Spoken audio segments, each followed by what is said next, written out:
Good evening, members, officers, and member of the press. Welcome to the Cabinet meeting.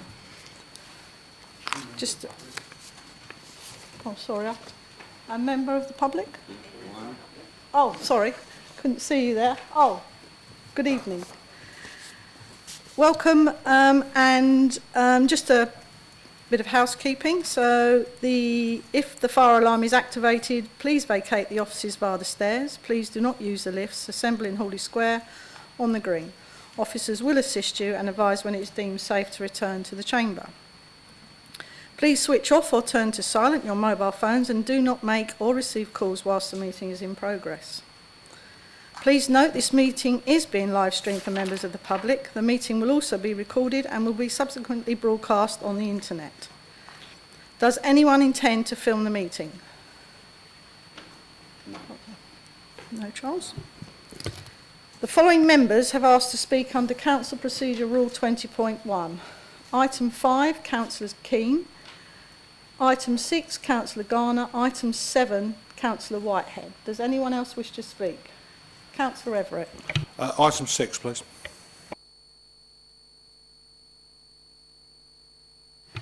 Councillor Wing. Item 6, please. Councillor Austin. Items 5, 6 and 7, please, but I promise to be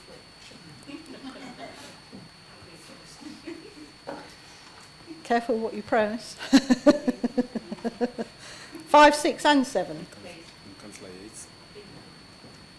And Councillor Yates. Item 4, please. Oh, that's good, because there was no one to speak under that. So, got a full house. Okay, so I've got to update my next sheet, so we will move on to apologies. I have received apologies from Councillor Pugh, but everyone else is present, Charles. Item 2 is declarations of interest. Does anyone have any interest to declare in the items of business on the agenda this evening? No, Charles? Item 3 is minutes of the previous meeting. To approve the summary of recommendations and decisions of the Cabinet meeting held on the 12th of January 2023. A copy was attached to the agenda pack. I propose that we approve the minutes. Do I have a seconder? Councillor Bob Bayford. Do members agree? Item 4 is the 2023/24 budget and 2023 to 27 medium-term financial plan. To introduce Councillor David Saunders. Thank you, Leader. The report before us this evening is largely as we reported at the Cabinet meeting on the 12th of January for the budget 2023-24 and the MTFS for 2023-2027. The key points, as was mentioned at our previous meeting, were that we are recommending net spending on local services by 3.5 million or 19.6% for the budget year. This is a really significant increase, and the District Council faces the same cost increases as everyone else on fuel, transport and pay, and this has to be funded. Inflation is at a 40-year high, as we all realise and appreciate, and the current economic climate makes it difficult to predict the future. I'm therefore pleased to say that we have prepared a balanced budget, and this budget was considered by the Overview and Scrutiny Panel on the 17th of February, and out of that Overview and Scrutiny Panel was one recommendation, which is detailed in section 2 of the report before you this evening. I won't go through the detail. No doubt Councillor Yates is going to elaborate, and having read the recommendation from Overview and Scrutiny, I am looking to propose option 3, which is Cabinet defers any decision about the Cold Buster service until an assessment of the broad options for the use of the Better Care Fund is considered within a separate report to a subsequent Cabinet meeting.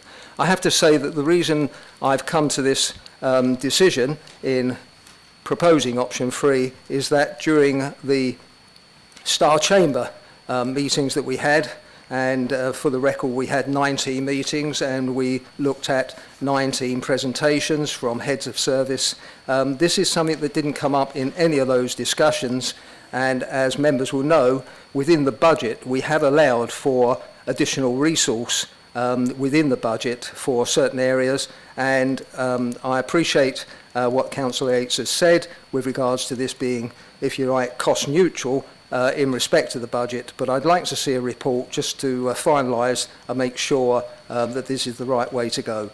So I'm proposing that we recommend or we approve option 3 within the report this evening, Chairman, Leader, sorry. Thank you. Thank you, Councillor Saunders. To speak under 20.1, Councillor Yates. Thank you, Leader. So I do understand the issue of trying to have an officer report analysing all the details that could be used for the Better Care Fund. Our position remains that people are going cold now. There is a cost of living crisis now. The money can be spent now.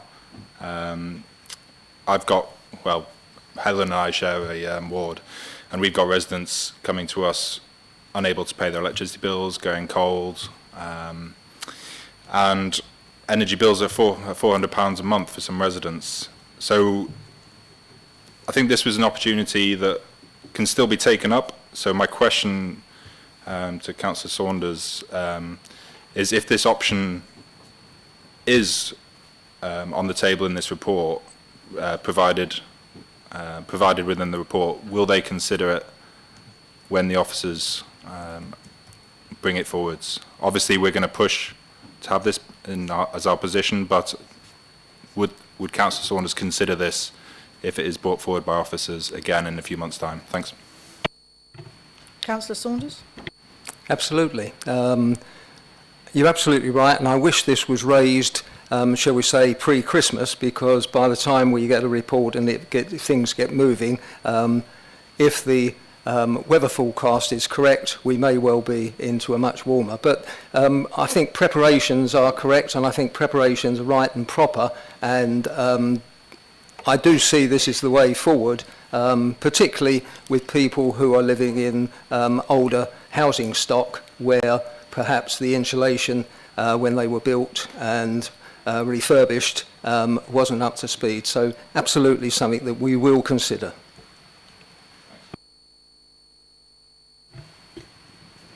Thank you, Councillor Saunders. So Councillor Saunders has moved that the option 3 is recommended. The recommendation is adopted by option 3. Do I have a seconder? Councillor Jill Bayford. Do members agree?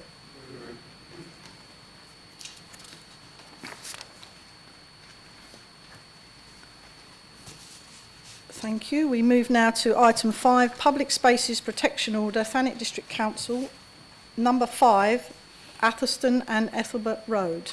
To introduce, Councillor Cupp. Thank you, Leader. Thanet District Council is committed to improving the environment and improving community safety. Directly relating to this is the commitment is the Council's ability to address antisocial behaviour and related complaints. A remedy to reducing the impact of behaviours affecting communities is the implementation of a Public Space Protection Order, a PSPO. A PSPO is an order made by local authority if it is satisfied on reasonable grounds that 2 conditions are met.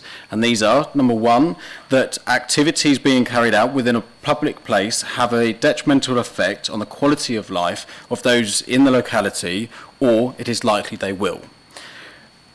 Number 2, that the effect or likely effect of these activities is or is likely to be of a persistent or continuing nature, such as to make the activities unreasonable. The proposed PSPO area covering Atherstone and Ethelbert roads, including the 195-metre alleyway between the two, has been responsible for 7% of all fly tips in Thanet from December 2020 to December 2021, and 32% of all FPNs issued in Thanet were related to offences on Atherstone Road. The PSPO seeks to ensure that households, landlords and agents take equal responsibility for the placement of waste to reduce antisocial noise and to close off the alleyway between the two roads with gates. Whilst undertaking consultation on the proposal, of the 80 people from the community who responded, 92% agreed or strongly agreed with the proposals for the PSPO. It is proposed that this order gives discretion and flexibility to officers to exercise enforcement of these provisions where it is believed to be having a detrimental effect. The PSPO will be in place for a maximum of 3 years as per the law, but will be reviewed to ensure it is effective in its approach in tackling the issues that affect business and the public. I would like to recommend that the Cabinet exercises its powers under the Antisocial Behaviour, Crime and Policing Act of 2014 to introduce this Public Spaces Protection Order covering Athelston and Ethelbert roads and the alleyway between the two roads in Cliftonville West, and approves recommendations 1 and 2 for the implementation of this order. Thank you, Leader. Thank you, Councillor Cobb. To speak under 20.1, I have Councillor Keane. Thank you, Leader. A PSPO for Athelston and Ethelbert roads is good news. The Labour Group fully support this. These roads have been a fly-tipping hotspot and a problem which previous efforts have not been able to resolve. Welcome as it is, I do have some concerns. To make this successful, there needs to be strong and visible enforcement with working CCTV able to capture identifiable images. In the risk matrix, the ability of tenants to maintain the area is identified as possibly preventing tenants being able to maintain it in the long term. Whereas there has been an economic upturn in property prices, and there are some beautiful, well-maintained houses on both roads, there are still a number of residents in low-quality private rented properties who have not enjoyed this upturn, an issue needing consideration going forward. The risk assessment also highlighted the highly transient population and says work has been undertaken to reduce transients. What form has this work taken and what figures support this? Because being regularly in Athelston Road, I know there are still a huge, I know it's particularly in the 0 to 4 population, but there's certainly a large population of school-age children often playing in the roads. And finally, the report highlights the broken window theory, whereby an area in visible disrepair is seen as not cared for and more likely to encourage more of the same behaviour. So I would like to see greater encouragement for residents by positive reinforcement and enhancement of the area and positive publicity to start chipping away at the current negative perception of these roads. Thank you. Thank you, Councillor Keane. Councillor Cobb, do you want to respond? Thank you, Leader, and thank you, Councillor Keane, for that response. And I'm pleased that you do support this, because I think that this is very important, because as a council we've got to be seen to be doing the right thing, and I think this is absolutely the right thing to do in this area. With regards to CCTV, there will be 4 CCTV looking over the alleyway especially, and that will be able to make sure that we're covering, make sure that this PCSP, do you know what, I'm never going to get this right, PSPO, there we go, is being carried out properly. And I don't know if, Eden, did you want to comment at all on the, what was your second question again, sorry, about?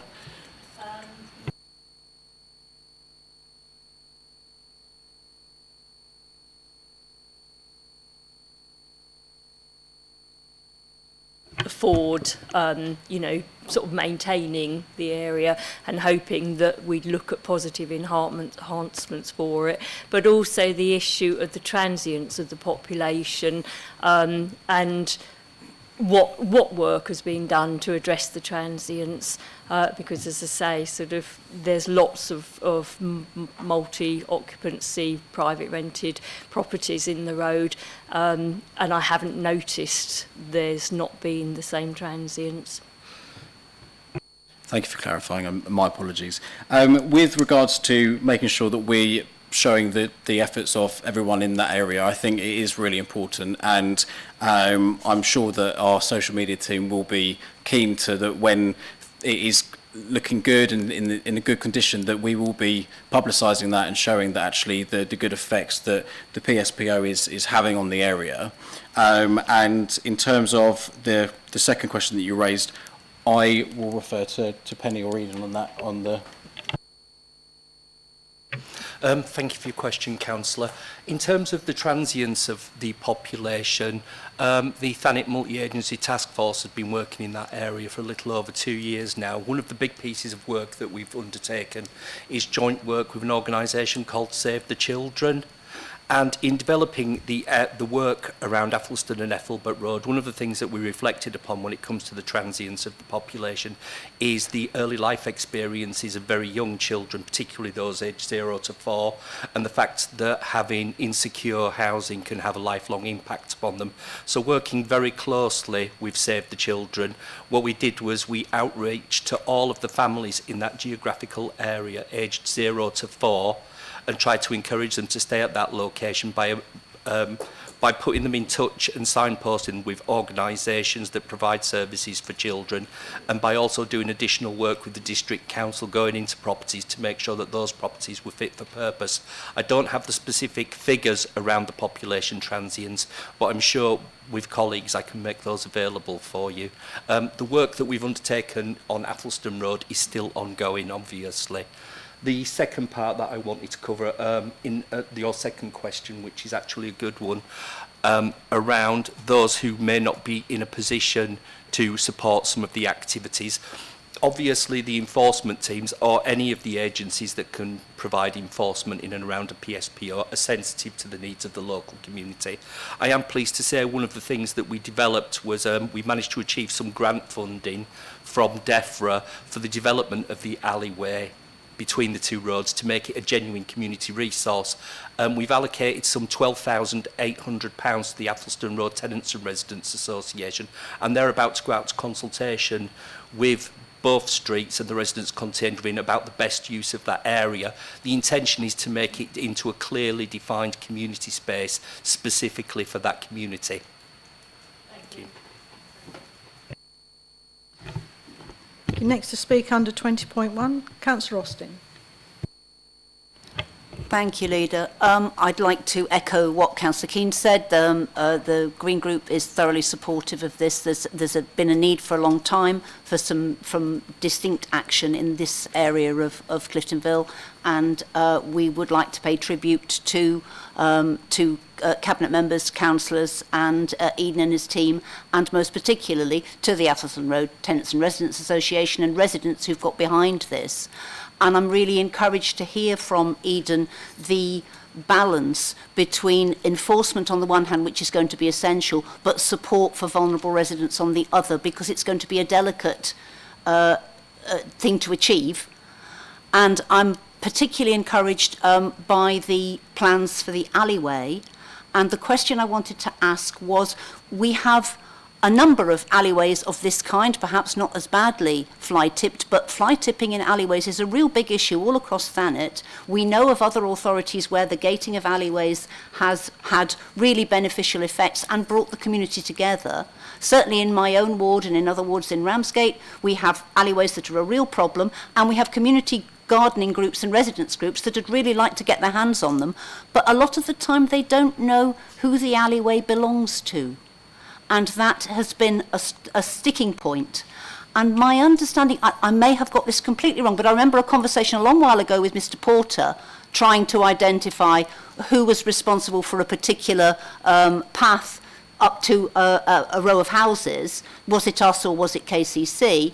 That Mr. Porter mentioned access to software that I believe officers may have, that the rest of us could really benefit from having access to, if it's possible, because then we could be working with some of those community groups and working out which of these things are ours, which are of no known provenance, which of them belong to KCC, and we could actually develop some positive environmental plans along those lines in a number of areas of Thanet, and in doing so cut fly tipping substantially. Thank you.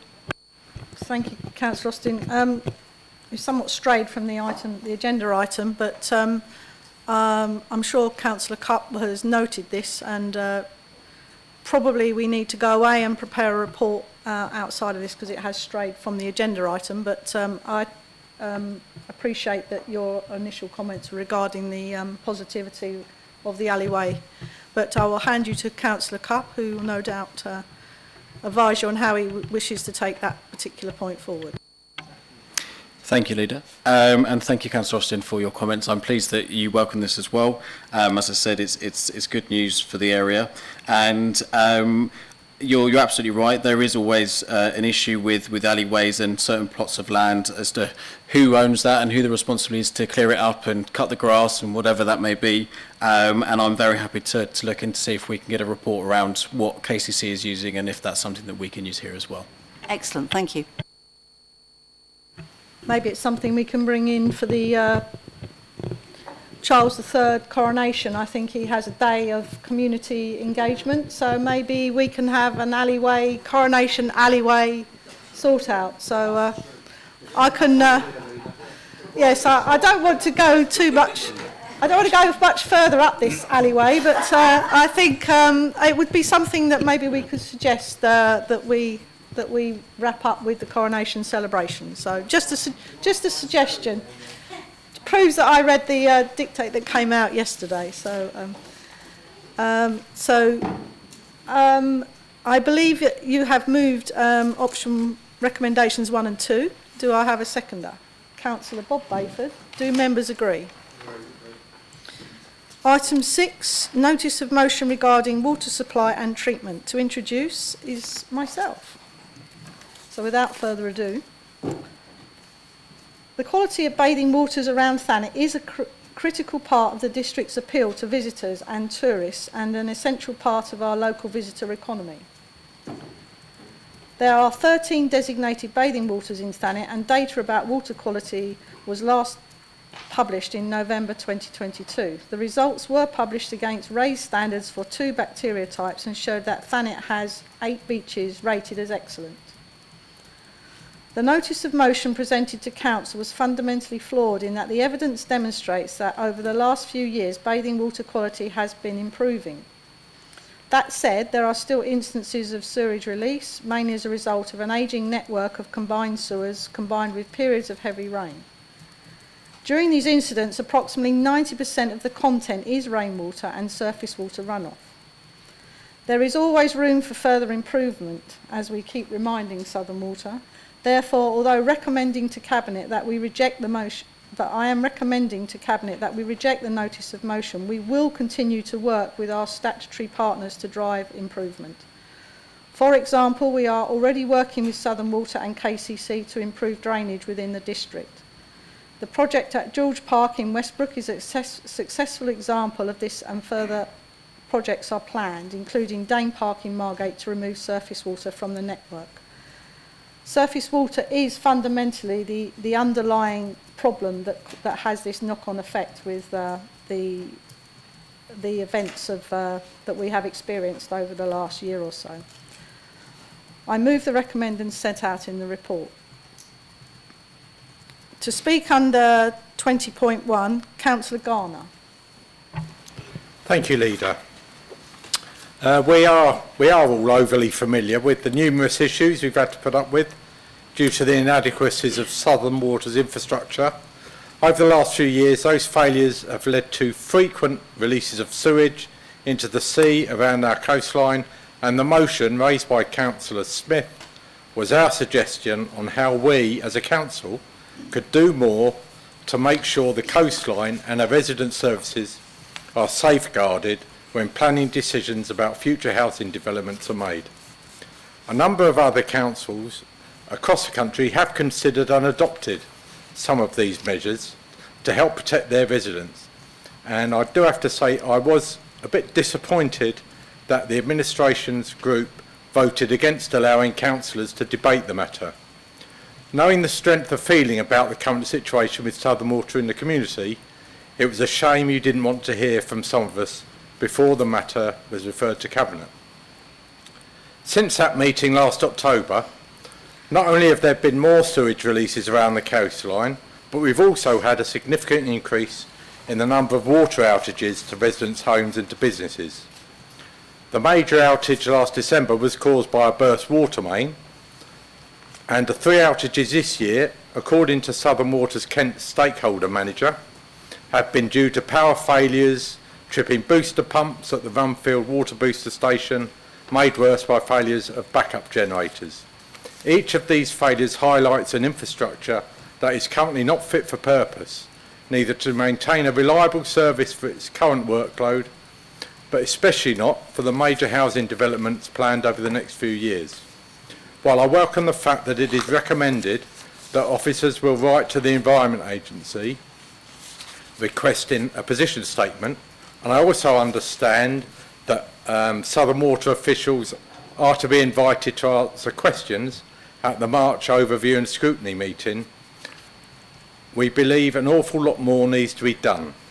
I believe that, especially in light of recent events, the conclusions in this paper need to be entirely revisited. As a council, we cannot continue to give permission for more and more large housing developments without the required infrastructure upgrades being completed first to ensure that the infrastructure is fit for purpose. We would ask that the Cabinet consider withdrawing this paper and come back urgently with a proposal as to how we can do this before it is too late. Thank you. Thank you, Councillor Garner. We carefully considered all of the points there, and as I make point in my response, is that some of the arguments are fundamentally flawed, which makes it difficult to pass the motion in its entirety. We have obviously responded and noted that certain elements that we can take up. In fact, I can inform you that I have written again to the Chief Executive and asked him to come to full council to explain the actions.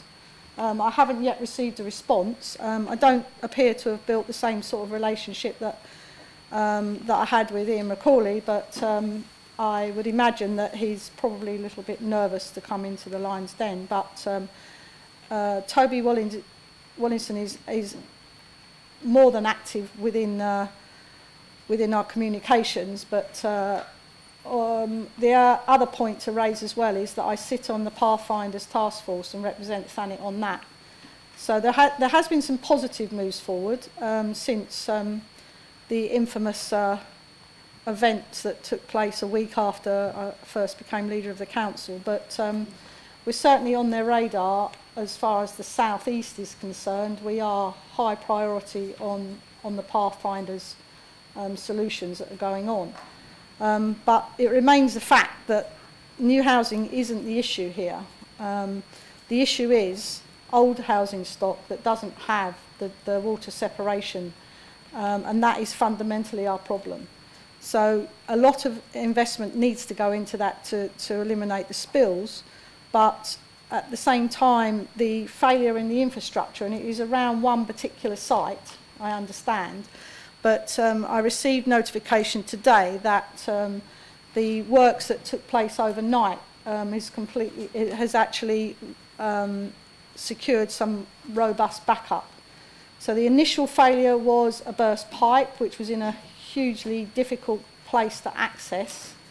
So that was the delay there in actually getting it repaired, which was a result of the freezing and change of temperature conditions. I'm not making excuses to Southern, I'm just explaining about how their responses come through. 2 occasions there was a power supply, which is inexcusable. This was one of the reasons why the Fourness Point failed, that bad spill that we had there. And I understand now there's all sorts of measures in place for that never to happen again. And thank goodness it hasn't. And the last point was, I believe, a pump failed, which again I think is an inexcusable part. If you've got a massive infrastructure like that, you should have backup, at least backup one backup standby, and then you should have one that backs up the backup, because it's fundamentally, I think, I'm not sure of the actual numbers, but a substantial part of Broadstairs lost their water supply. So I have been making lots of noise on this, but we do have separate issues here. One is an infrastructure problem, but our main problem in Thanet is our separation, which is what the Pathfinders is all about. And I can assure you that, you know, having a presence on that task force does make quite a lot of difference. But I know that our engineers have been dealing very closely with this, but I think Southern Water still have a long way to go for their resilience. So the next speaker is Councillor Everett. Thank you, Leader. I wonder if we might have been better off if the motion had just read, this council believes that Southern Water is not fit for purpose. You know, I think we might have been able to debate that, but I don't think there'd have been much dissent, because I think it's pretty much the universal view across the council that this organisation is useless and is not serving our population in an appropriate way. Unfortunately, as the local authority, we're not really in a position to get rid of it. So, to some extent, I wish that the ruling group had allowed this motion to be debated. But I also accept that it is a deeply flawed motion. I think it's far too long for a start, and perhaps as a council we ought to have a discussion about how long motions ought to be, because this is more of an essay than a motion. But it does express the extreme concern that certainly many residents, and I know the council, have about Southern Water and its current operation. I'm pleased that the issues which have most recently come up in Broadstairs have been referred to scrutiny, I think, by my colleague Councillor Keane, and I look forward to the discussion that's going to take place at scrutiny about those. I think that the report is useful because it debunks, or at least challenges, some of the points which are made in the motion. One thing I did want to highlight is where it says, loopholes in national planning rules mean we face steep rises in new housing development. Well, I have to say, they're not loopholes, that's policy. The policy of the government has been presumption in favour of development, and it's government policy, which is why we have lots of sites allocated for housing in our area. But we have to recognise that whilst we might have different views about what type of housing should be built and how it should be built, there is significant housing need. We have a substantial waiting list for affordable rent in this district, and this council is trying to address that and will continue to try and address it.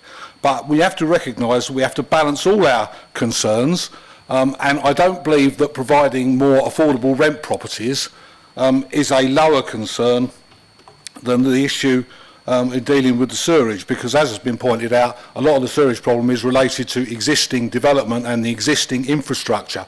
It's not the case that adding to it incrementally adds incremental to the load and the problem.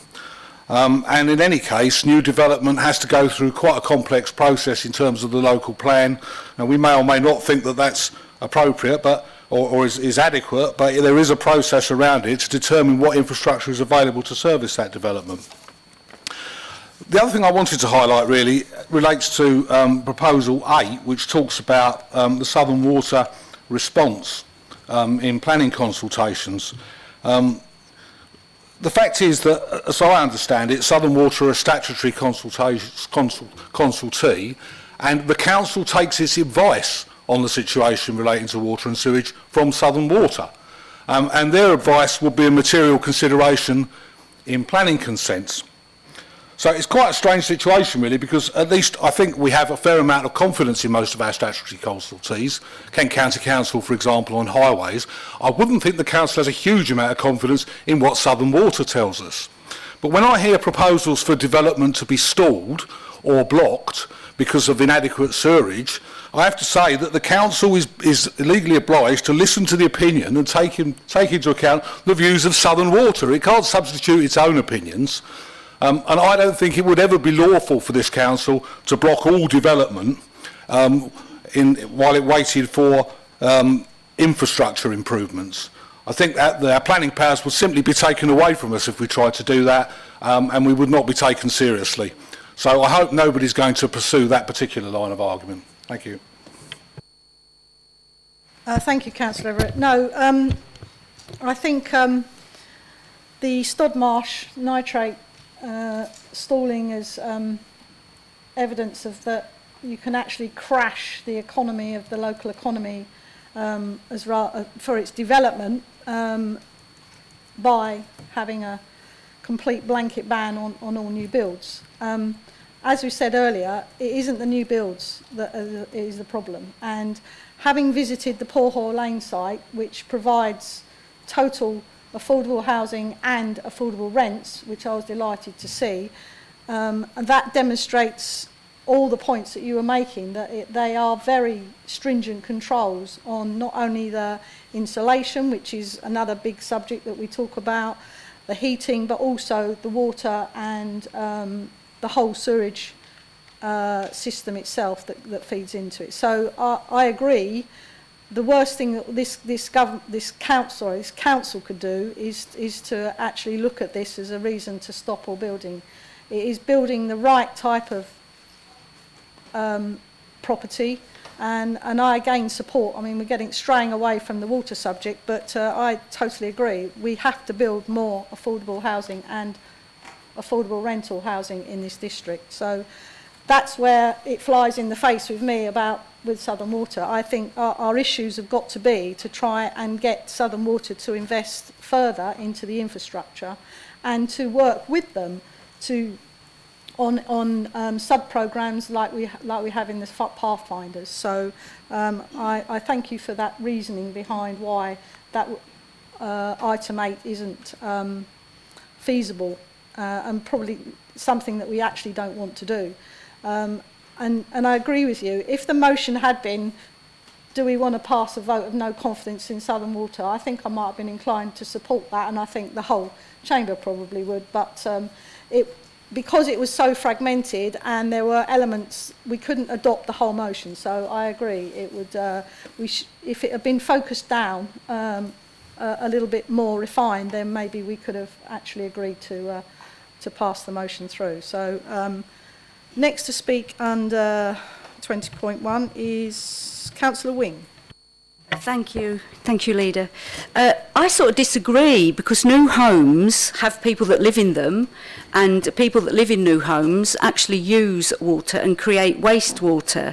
So I don't know how we can say that new buildings won't increase pressure on the system. But I think we all, I mean, I'm not going to blame anybody or any political party, because I think we have a common horror of watching waste go into our waterways and the coast. So we have a shared stance on the situation. I was disappointed that we weren't able to debate the motion, but it's given me some time to actually do some research myself, so I am going to read. Background: as we know, Southern Water provides fresh water and treats wastewater for all the households and businesses in Thanet at the following treatment sites, one of which is shared with another area of Kent, which I didn't realise until the last few days. Minster Wastewater Treatment Work Services, Minster, Moncton, St Nicholas at Wade, 4,300 people. Weatherless Hill A Services, Ramsgate, Sandwich and Deal, 99,000 people. Weatherless Hill B, Margate and Broadstairs, 93,000 people, which is why at the last Southern Water we didn't have the Ramsgate end of Southern Water's issues, which I found quite concerning. And why in the information I've got back from Southern Water about where the outflow pipes are, they've only given me information from Margate upwards. But we have a southern part of Thanet, which does include Ramsgate, and Ramsgate service we share with Sandwich and Deal. So there's a service there which is further impacted. That's a total of 196,300 people, of which 140,000 roughly are Thanet residents. These systems are clearly not coping, particularly in periods of heavy rain, when both Weatherly's Hill systems are often overwhelmed, resulting in sewage discharges into the sea from associated outflow pipes. Indeed, we are all very much more informed of the reasons why and some of the measures being taken by Southern Water to tackle the problem, much of which are important measures, but are viewed by many and the Green Party as sticking plasters. These measures simply do not address the twin problem of poor and inadequate infrastructure and excessive local plan housing numbers that are not based in the evidence of actual need for Thanet. Southern Water's own document, Water Use and Cost, indicates that an average household of 2.4 people would use 240 cubic metres of fresh water and create 222 cubic litres of wastewater to be treated annually. In August 2021, TDC commissioned a local housing need assessments report. This gave baseline data housing numbers of 66,156 in 2020. By 2031, 8 years from now, an additional 17,140 new homes will be built, representing a 25.9% increase in our housing numbers, and creating as a result, because people live in these houses, an associated, you would assume, 25.9% increase in need for fresh water. That's 11,270 cubic metres of water daily, and wastewater to be treated at 10,440.8 cubic metres daily. By 2040, if not challenged, there is a real possibility that new housing numbers will increase by a further 4,500 to 21,640, representing a staggering 32.7% increase.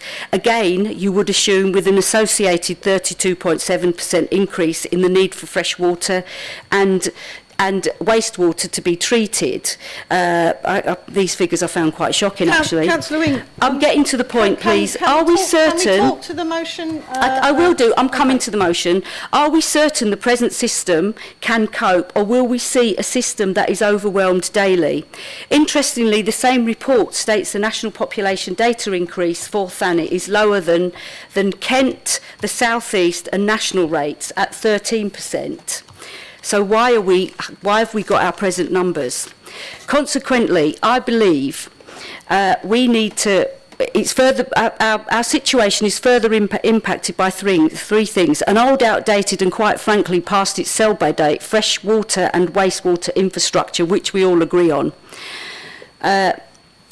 The fact we are the most water-stressed area in the UK, acknowledged by Ian McLally in the 21st of April meeting, and excessive new housing numbers which clearly have no basis in actual evidence. I therefore urge us, TDC, because we have shared concerns, this isn't the Greens think more about it or Labour thinks more about it, we have shared concerns and our residents have many concerns. We need a better understanding of the daily capacity of Southern Water's infrastructure to deliver fresh water and treat wastewater, and we need that data in relation to the new housing that's coming on board and the people that will live in there. We need, and this is the bit of the motion that I think we do need, and I sit on planning, we need Southern Water to provide additional modelling information for new housing developments and the potential impact they will have on our water infrastructure system. We need that for all planning applications. I've often asked about Southern Water's information at planning, and usually it comes back there's no concern. What I'd also like us to do is to immediately petition our MP and Mr Gove following his recent statement which said housing figures should be a starting point, and he's going to give local councils more flexibility. You're coming on to a completely different subject now. It's related, Leader, because it's not related. The battles of our housing number is not related to the lack of infrastructure resilience within Southern Water. We have a water indirectly, yes, but not. We have a water infrastructure system which is not presently fit for purpose, and we're going to add additional stresses to it. So those are the three things I believe we should be doing as a council. Thank you. Well, I again will state that I have written to the Chief Executive to come and talk to members, so that can be covered from that area. As far as the housing numbers go concerned, I don't need any reminding that we have been told that we need another 4,000 units, but that is for the plan that is to fill the gap between 2031 and 2040. So the whole point about that you make about that we haven't got enough fresh water, and daily we have problems. We don't have problems daily. We do not have a shortage of fresh water. That is not the issue. And I appreciate that you've done a lot of work working out who shares what sewerage systems and processing sewerage plants in Thanet, and where we share it with neighbours. But we also share other infrastructure service needs in that we share the national grid. So it's not really something that you can compare like for like.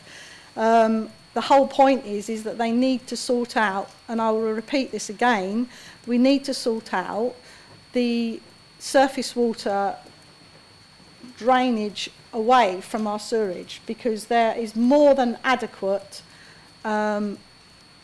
capacity within the processing, within the sewage processing, to take care of the whole of, we're only actually utilising something like 20-30% of the sewage capacity at the processing sewage plants. It is the drainage, the surface water drainage, that is causing the problem. If we can eliminate that away from the sewerage, we have absolutely tons of capacity. That is the challenge.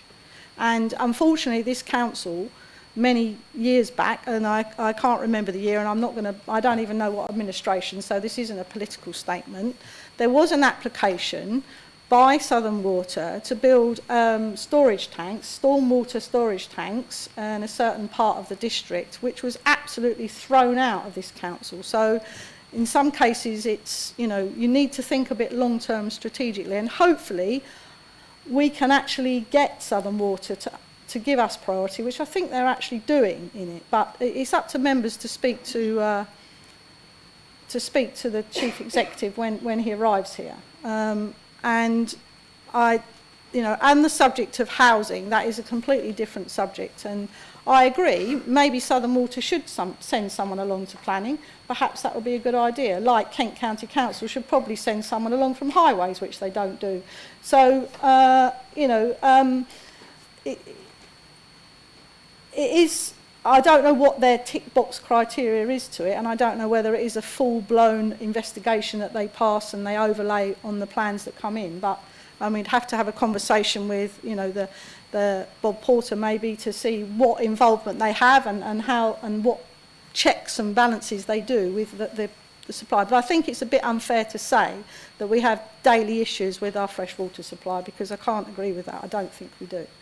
I didn't say that. My point was, are we certain this present system can cope? So I was posing a question, not stating something at that point. Well, I'm not an expert in water supply, so I can't state whether or not it is. That is definitely a question for when the chief executive enters in. But all your points have been taken on, and I admire you for your research within it. And I think we're all far further up the learning curve on sewage treatment works and water supplies than what I ever thought I would be. But it is true. Southeast England is the driest part of the country. But I think Ian Macaulay, in the same time, he was stating that he lived in some very Arizona or somewhere like that, where they actually don't have anything like the problems that we have, even though it never rains there. So it's an ongoing thing, but I would urge members to, once we get their senior management here, then, you know, they are the people to attack on this. I constantly write to Michael Gove about housing numbers, etc., etc. In fact, I probably am on the naughty step with the LGA today, because I told them exactly the same thing. So, you know, we are all on the same page, really. It's just a case of how to tackle it, and I hope that satisfies you some way, that we actually can do something about it. Thank you. Speak under 20.1, Councillor Austin. Thank you, Leader. I think I bring the apologies of Councillor Smith that she's not here because she's with a sick family member this evening. And her apologies, I think, for the essay that has been so roundly criticised, that was her attempt at getting a notice of motion. I think the main thrust of what she was trying to ask was, can we routinely ask Southern Water, the Environment Agency, and possibly other bodies as well, for a bit more information for our planning committee when we're looking at large developments. That appears to me not to be complex and not to be anything other than common sense.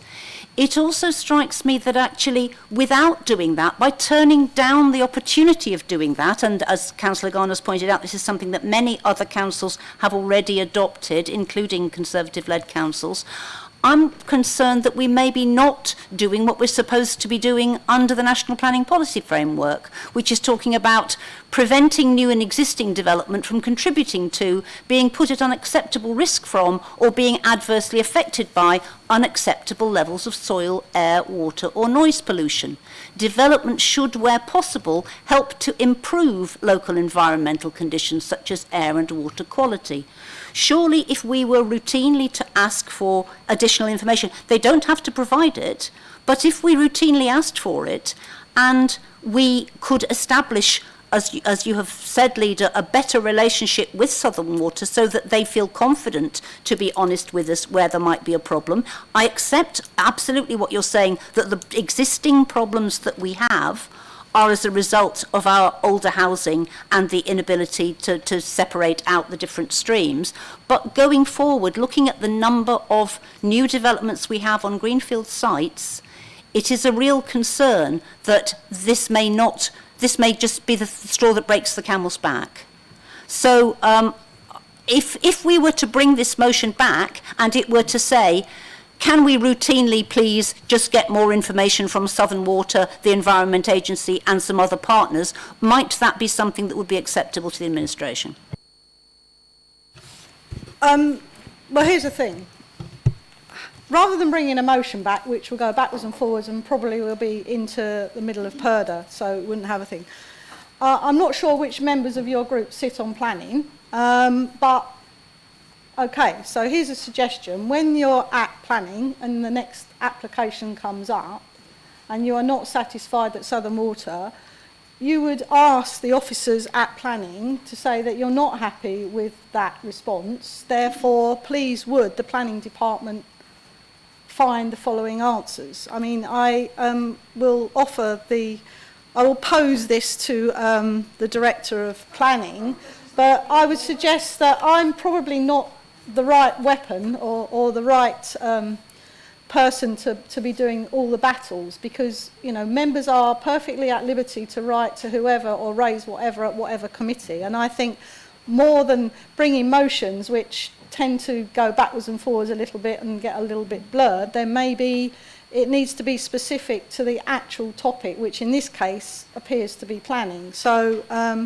I don't know whether there's any mechanism for members of the planning committee to ask for further details from Southern Water if they are not satisfied that Southern Water have done their due diligence or exercise on the actual planning application. So that would be my suggestion, rather than long-winded motion processes whereby you've got to satisfy the Cabinet that you're actually asking a question that we think that we need to debate. It won't go, you know, I can write to whoever you ask me to, but I think you would have better teeth, best placed at the planning committee itself. So I don't know, sorry, Mr Porter, if I've suggested something that's not within the policy framework, but perhaps you could add some meat to that. Well, I'm not sure I can add very much to that, but clearly in planning process we are required to consult with Southern Water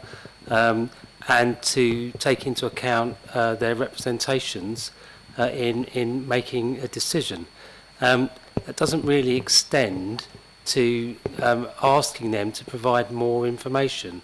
Our role is to ask them to comment on the proposals, and if we have a comment from them that says that they're satisfied that their network can accommodate the proposals, we're not really qualified to challenge that.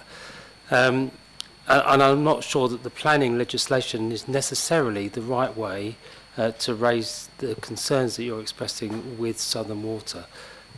Clearly, if there's an application before the planning committee that members are not happy with, then they're able to ask questions. But the decision can only be taken on things that are set out in planning legislation. Thank you. It's, other councils have done this, so we'll watch them with interest. Thank you. Thank you, Councillor Austin. I'll remind members again about this item. So 1 is to reject the notice of motion, and 2 to support the specific responses to the details of the notice of motion as set out in section 2.10, 2.11 and 2.12 to the Cabinet report. So I have moved this Cabinet. Do I have a seconder? Councillor David Saunders. Do members agree?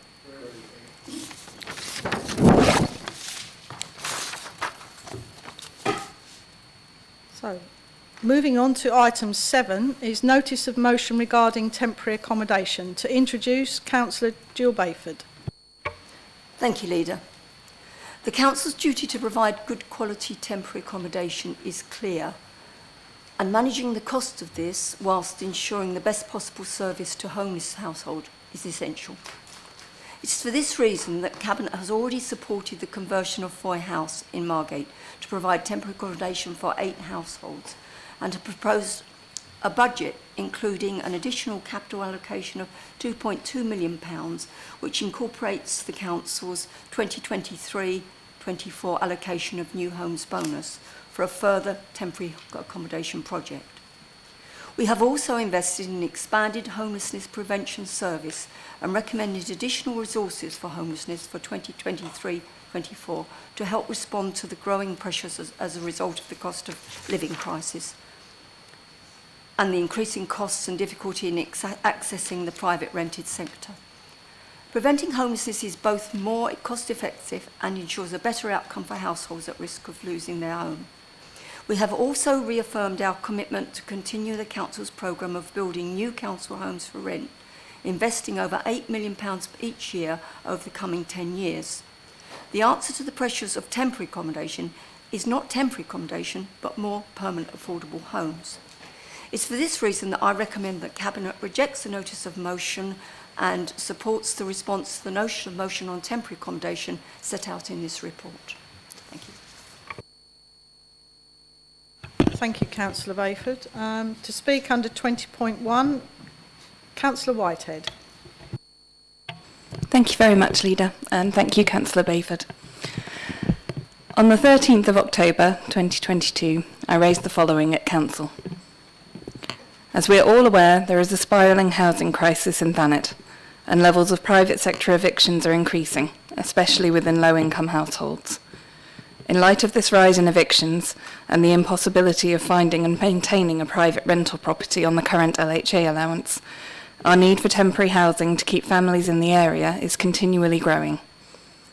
As a council, we acknowledge and recognise the need for further temporary housing units now, before further inflation makes the necessary growth of our in-house provision impossible, and I urge Cabinet to bring forward such plans. This wasn't an unsurprising or even unexpected motion, and it was an issue that I felt we were all united on. The pressures on our housing stock and the need for further in-house temporary accommodation was clear to all of us, and I brought the motion because it would have been a perfect point for us to discuss the needs of our area and hear and discuss as a council any potential future plans.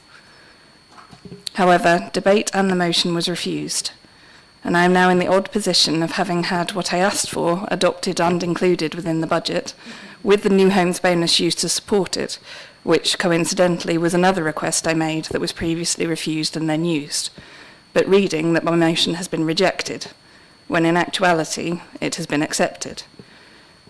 I am eternally pragmatic and am most comfortable in the realm of results-based politics, and having both requests I made accepted in practicality, if not politically, is absolutely fine with me, as it is the outcome that matters for residents, and therefore for me. But I would like it recognised that this is a rejection on paper only, as expressed within the introduction to this item. The actions already taken by Cabinet in preparing the draft 2023 budget support the intention of the notice of motion that was presented to Council on the 13th of October 2022. Good ideas are good ideas regardless of where they come from, and debate and discussion of ideas is a positive tool. Including and encouraging the ideas of others makes us stronger as a council, not weaker, and I hope that we can continue our work towards recognising that. Thank you. Thank you, Councillor Austin. Councillor Whitehead, sorry. Councillor Bayford, would you like? Thank you, Councillor Whitehead, for your comments. As you'll be aware of at our regular meetings with Mr. Porter, the housing team are doing everything they can to find new temporary accommodation. We have plans, we have already identified sites. So I think the point is that you're asking us to do something that we're already doing. I cannot see what purpose this motion holds when the work has already been carried out. Thank you. Thank you. Next speaker under 20.1, Councillor Austin. The only thing I wanted to say on this was to pick up on the last thing, in fact, that Councillor Whitehead said, which was about the value of debate. It seems to me disappointing that we have two examples here of motions that have been rejected for discussion. And the value of discussion is surely that we come to an accommodation, that we hear each other's views, that members of the public can see that we are taking certain matters seriously and considering them. That is surely our function.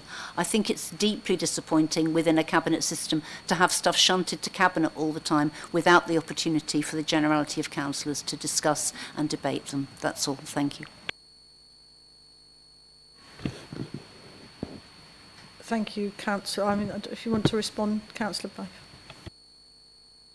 Bayford. There's little to say, really.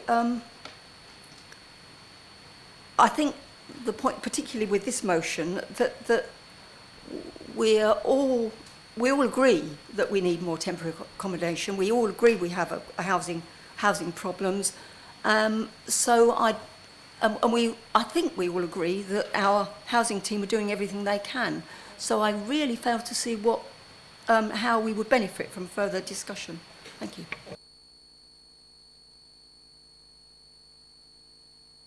Thank you, Councillor Bayford. I think we are all on the same page, and I think we fully understand the needs of the district. And the hard work is actually not talking about it, but delivering it, and that is the hard part. So, and hopefully, that's what we have been doing, and what the excellent work of our housing team is doing, and what they will continue to do.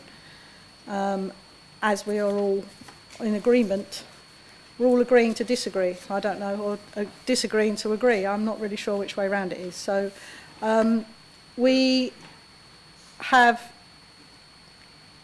item in front of us, so that has been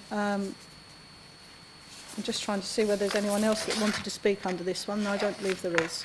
So Councillor Jill Bayford has moved this item. Do I have a seconder? Councillor Cupp, do members agree? So thank you, members and officers and members of the public. This has concluded the business for this evening. I declare the meeting closed at 20:02. Thank you, Charles.